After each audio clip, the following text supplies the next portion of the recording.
वास्को स्कुलात ल्हान चलयेचेर जाल्ल्या बलात्काराचे केशीत एक एकलो सुटपाक लागला. हेडमिस्ट्रेस आणि हायस्कूल स्टाफांतल्या दोगांचेर रेप केशीचे पुरावे ना करपाचो, रेप जाल्या उपरांत टॉयलेट क्लीन करपाचो आनी चलयेक न्हाणोवन कांयच जावंक ना अशें दाखोवपाचो यत्न केलो म्हूण डिस्ट्रक्शन ऑफ एव्हिडन्साचो आरोप आशिल्ले. पूण ठोस पुरावे नाशिल्ल्यान पणजे चिल्ड्रन कोर्टान तांकां सोडले. ह्या निकालाचेर विक्टीम चलयेचो बापूय शॉकात. ताका कसलीच कल्पना ना. So it is a very shocking news for me, and how it is done, I will be asking to the court. And as per RTI, as per the father of the child, I reserve the right to ask for the order of that copy, so that I can technically deal how it is done, the destruction of evidence case. I was absolutely shocked to see what is on the newspaper.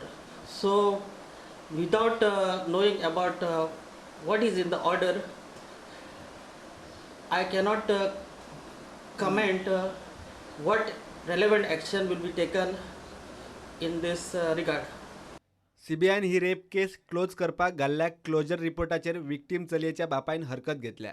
ह्या केशीची सुनावणी JMFC कोर्टात 12 सप्टेंबराक जातली. इतली वर्सां तपास करूनय rapist हाताक लागना म्हूण सीबीआयन क्लोजर रिपोर्टात नमूद केला.